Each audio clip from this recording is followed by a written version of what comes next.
correspondent, our colleague Tammy Dixon, who's standing by at the IE Centre in East London to give us a sense of what the second day of the special votes is all about.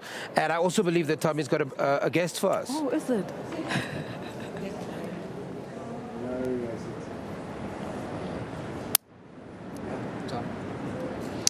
Well, thank you very much, guys, to our colleagues in Pretoria. Welcome to the Eastern Cape. Indeed, we are at the IEC Results Centre here in East London.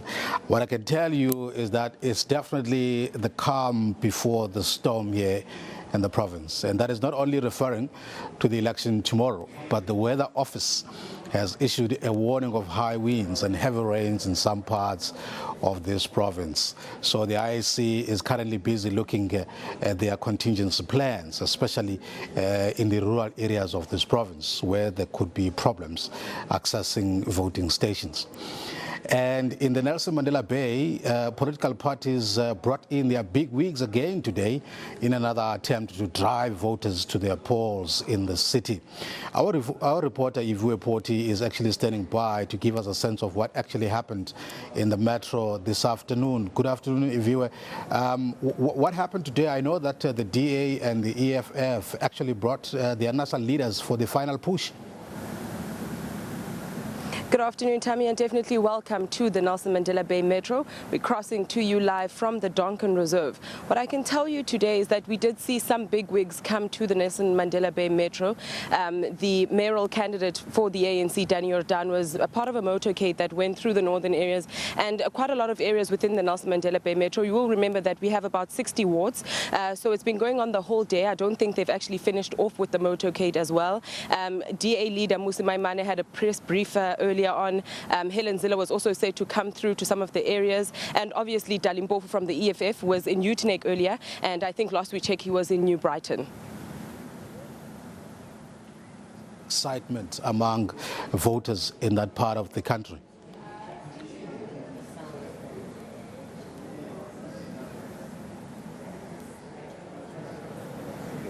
All right. Our colleague there, Ivue Poti, what is coming through my ear? We've lost her.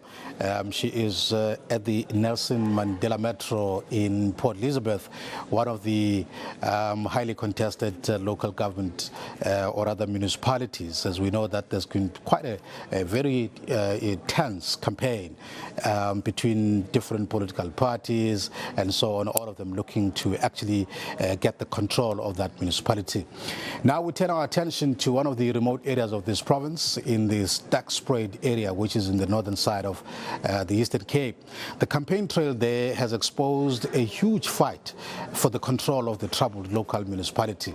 The governing ANC in that municipality will now battle it out with two community-based groupings that have registered to contest these elections. You see, this is the Stackspread Civic Association as well as the Stackspread Development Forum. Now, in the past elections, there was a low voter turnout due to community protest against issues relating to their local municipality, which is known as Sengo. Now, they felt that it was neglecting them, and as a result, they wanted a standalone municipality. That didn't happen. 5 years later, they say now the only way to get their voices heard is to contest the elections. Now, our reporter Unadi Pingose was there today to look at the highly contested Sengo local municipality. Let's look at this insert.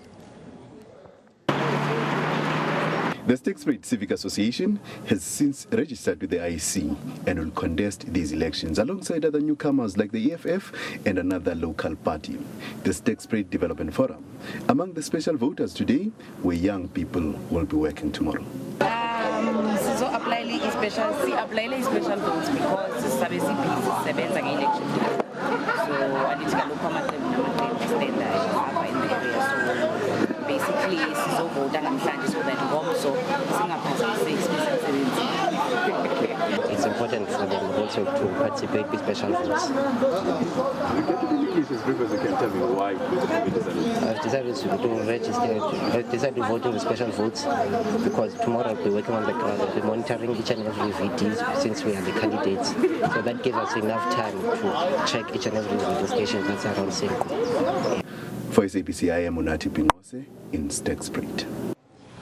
Well, that's a very interesting developments that we are expecting in the stack spread area. As I said earlier on, that there's quite a lot of tensions in that area because of the community members that have decided to actually contest these elections. Now, in the eastern part of the province, the IEC has noted some protest action in Mount Elif, but they say it has been resolved and they are confident that elections are not in the balance there. In another part of Transkei, the village of Mvezo, our reporter Jade Lee Paul says there's some excitement ahead of the ballot tomorrow. Hello, Jade.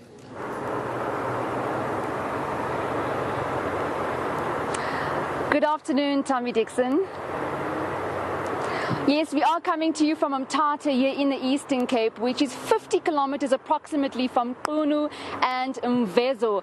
A lot of excitement, there's euphoria in the air. A lot of people are very excited for the polls to open tomorrow at 7 o'clock. Right. Have you seen any more campaigning happening? A couple of the elderly people in Mvezo. Hey, Jade, I was just checking if... Can you repeat that, Tommy Dixon? You're breaking up? No, that's fine. I was just checking if there has been any campaigning happening that side this afternoon.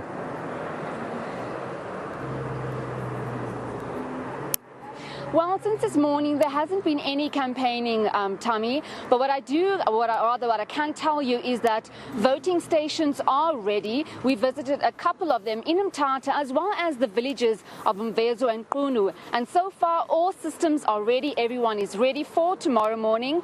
And it's now for the voting to commence. Right, that's our reporter there, Jade Lee Paul, in the Transkei, in the Mvezo area. That's where our former president comes from, Dr. Nelson Mandela.